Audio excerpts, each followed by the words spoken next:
Soul Eater é um mangá que teve uma evolução muito bacana no quesito de desenho, com o autor mudando drasticamente o seu traço durante a publicação da obra. Bora ver hoje como foram essas mudanças, além de apontar algumas qualidades do desenho do autor de um modo mais geral. E lembrando que se você quiser ver uma análise profunda da arte do outro mangá do autor, o Fire Force, não esquece de deixar o seu like para eu saber que existe essa demanda. Dito isto, bora pro vídeo. Os primeiros capítulos do mangá têm uma arte que não é das mais palatáveis, principalmente se você conheceu a obra pelo anime, que tem aquele estilo de arte bem único e bonito. A obra começa com 3 capítulos que são uma espécie de prólogo para introduzir os personagens principais, e eu não exagero em dizer que a arte do prólogo da Maka é bem tosquinha, até mesmo se você comparar com a arte dos primeiros capítulos que são numerados. Faltava muito polimento no desenho dos personagens e eu nem sei descrever o que é esse caimento da roupa que o autor desenhou para Maka. É um negócio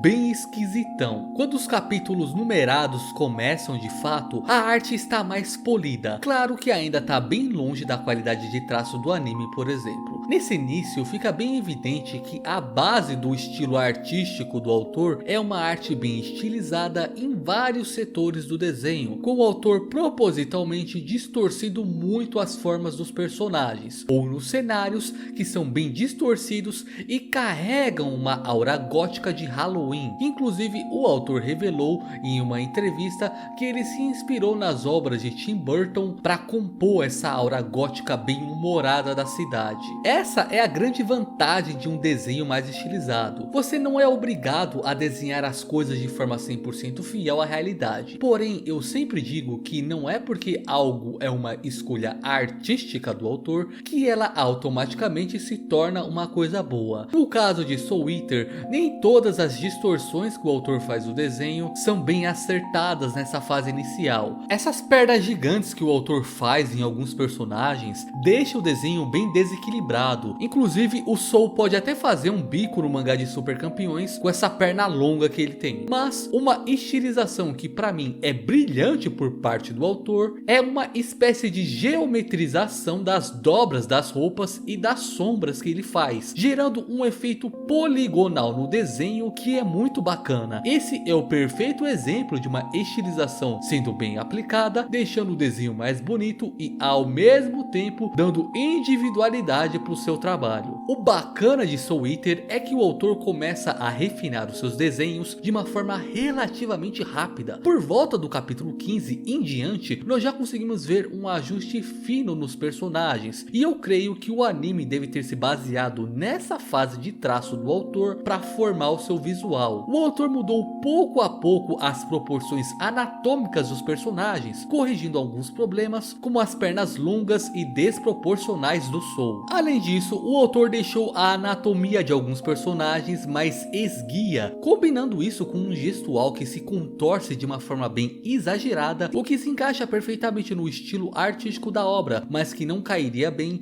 em um mangá com uma anatomia um pouco mais realista. Se você colocasse um protagonista de Jojo para fazer essa pose aqui, ficaria muito tosco, pois não dá para uma anatomia mais realista fazer uma pose desse tipo. E uma coisa que não é exagero dizer é que Soul Eater é um dos mangás com uma maior variação de arte que eu já vi. Isso porque o desenho dele evolui muito rápido. Olha só a melhora absurda que acontece do capítulo 15 pro 36. Você nota que ainda é um desenho estilizado. Isso não vai mudar em nenhum momento no mangá. Mas o autor melhorou muito o desenho dos personagens em vários quesitos, como line art, cabelo, anatomia, expressões faciais e sombreamento. Seria muito difícil você fazer uma obra com grande primor visual usando o estilo de desenho dos capítulos iniciais. Esses desenhos mais bem refinados proporcionam ilustrações muito mais impactantes e bonitas dos painéis. Para mim, até o capítulo 36, o Soul Eater tem uma arte bem ok. Agora do 36 e diante, o negócio começa a ficar mais acima da média, inclusive na minha opinião superando o estilo do anime. o autor começa a melhorar ainda mais vários aspectos do seu desenho e bora citar alguns aqui para você se contextualizar. Para começar, dois fundamentos do desenho que eu percebi que o autor melhorou bastante do meio pro final da história foi o fundamento da perspectiva e da composição. Do lado da composição, os elementos dentro das ilustrações começaram a ser organizados de uma forma muito melhor, fazendo com que os nossos olhos percorram suavemente pelo desenho e que você entenda melhor o que está sendo ilustrado ali, além de, obviamente,